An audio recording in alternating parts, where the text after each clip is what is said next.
Three,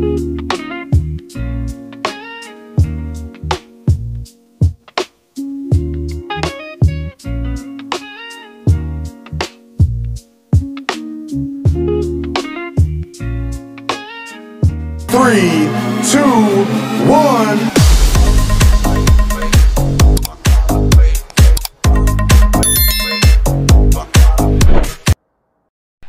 So dito pala mga paps, no, si Kuya Raider na lang yung pina-unbox natin para makita din natin dito sa Giante pala to paps. Yan pinakabudigan nila. Kaya yung ginawa ko kay Kuya Raider, hindi ko na lang siya pinadeliver, pina-unbox ko na lang sa kanya. Pumunta na lang ko dito sa budigan nila for pick up na lang yung ginawa ko.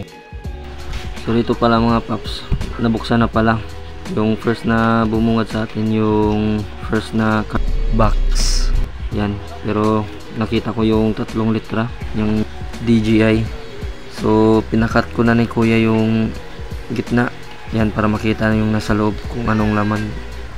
Yan naman yung bumungad sa atin mga paps. Yan, kinat muna ni kuya, tapos yan, pagtingin ko andun na pala sa loob mga paps. So natanggal na din yung kaba natin kasi nasa 20,300 plus yung binayaran natin paps. So yan mga paps, sabi ni kuya na sobrang dami na kong bubble wraps, sip na sip yung package. So dito pala mga paps, nakita na pala natin yung box na Flymer combo ng DJI 4K. Yan mga paps, kasama na din yung SD card. Yan, nakita na rin natin yung sealed na kulay green na yan. A few moments later. Ito naman pala mga paps, nakauwi na pala ako sa bahay, no. So yan, di na natin matatawag na unbox kasi natanggal na siya sa box, diba? So yan na mga pala paps, yung box wala nang sealed, tapos wala nang plastic, tapos ito naman yung nasa baba ng box. Makikita natin na legit talaga yung DJI Mini 4K natin na in order sa Lazada mga paps. So dito mga pala paps, ito na pala yung box. Yan,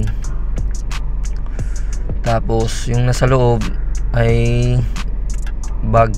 Yan, yung itim na yan yung bag na pag umorder kayo ng DJI Mini 4K Flymer combo, may bag na kasama. Tapos yan ang mga paps, kinuha ko na lang yan mga paps doon sa buligan ng Giante.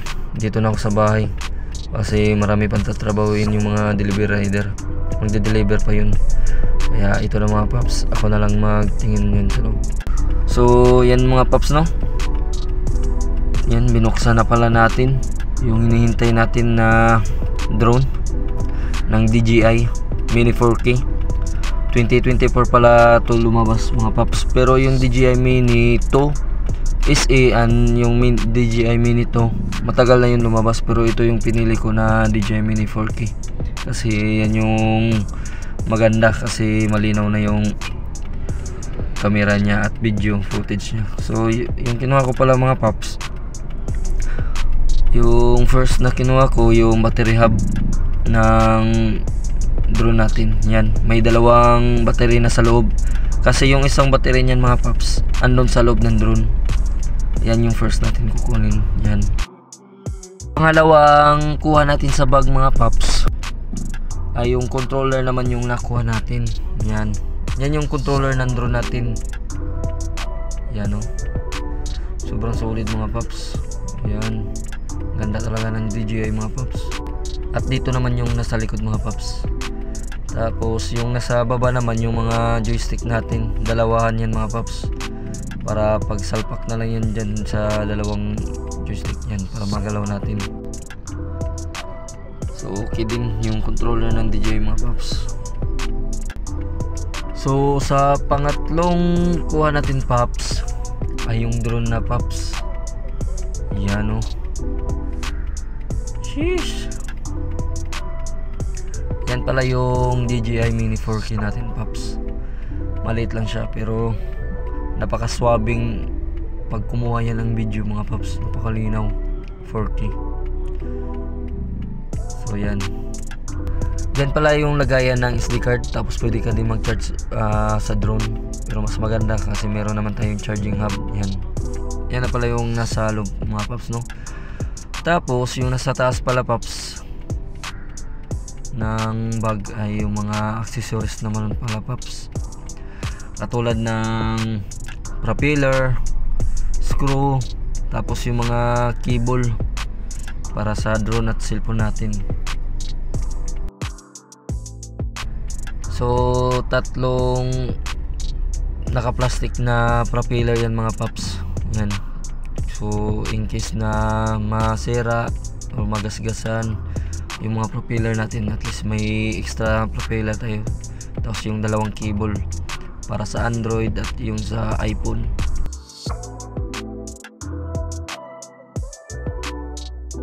Tapos dito naman paps ay yung mga instruction, mga manual, tapos merong naman yung mga sticker din.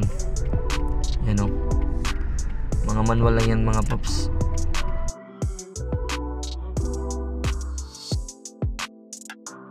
So dito pala natin nakita yung sticker paps. Yan yung sticker ng DJI natin. Tapos ito pala paps yung kasama na SD card, yung Lexar. Yan 64 gig pala yan mga paps. Yan Lexar, naka 64 gig. Yan package na yung kinuha natin. So yun lang mga paps, at ito yun na yung box at lahat na nasa loob ng box na nasa bag din. Yan yung controller, yung battery, charging hub, pati yung drone, pati yung mga accessories mga paps. Yung paps, no? So kung gusto yung makita yung video footage natin dito mga paps, mag-subscribe lang kayo paps, para sa sunod natin na video ma-upload ko yung video natin, kasi sobrang busy pa tayo, hindi pa tayo makakalipad ngayon. So ito na pala paps, no, yung bag ng DJI. Waterproof pala ito mga paps. Yan, meron siyang design sa gilid niya, sobrang ganda din ng bag.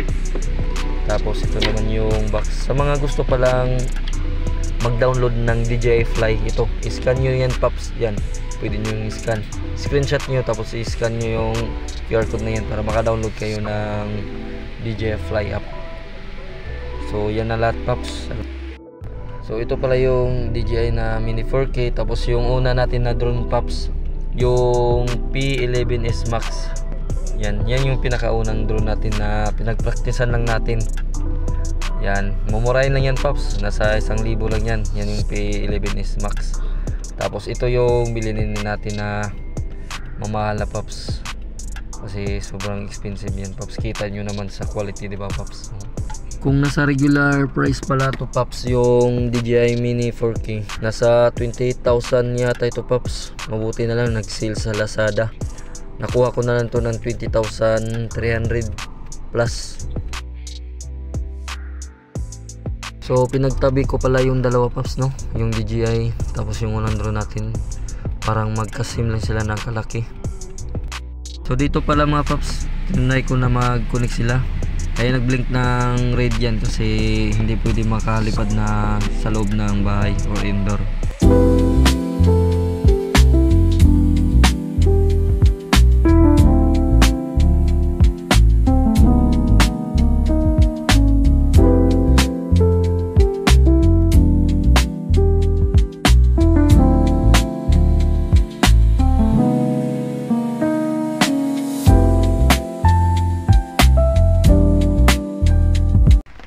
Kung gusto mong bumili sa legit na DJI official store, so tuturuan ko po kayo mga paps. I-click pala ninyo yung account mga paps. Yan yung makita nyo sa account nyo. Tapos ibaba nyo lang doon sa pinakababa. Yan, dandaan natin buwa. Diyan sa baba may makikita kayong ganito, yung followed store. Yan, so yun mga paps, pag nandyan ka na sa follow list, makikita nyo yung ganito, yung official store ng DJI. So paano para makita yan? I-click nyo yung 99 plus na yan. Click nyo pala yung top stores mga paps. Yan, pagtapos nyo pag-click, makikita yung ganyan. I-click nyo yung categories, tapos ilagay nyo dun sa cameras and drones. Yan, i-click natin yan. Pagkatapos natin pag-click, yan yung makikita natin yung DJI stores. Tapos i-click na naman natin yan mga paps. Yan. Pag nakita natin yan, yan yung pinaka top 1. Official yan mga paps. Number 1 yan, top 1 yan, DJI official stores. Pag click natin yan, andyan na kayo po sa legit na DJI official stores. Kung gusto nyo bumili ng drones na legit mga paps, dito lang kayo pumunta sa official stores ng DJI. Yan. Salamat mga paps. Subscribe.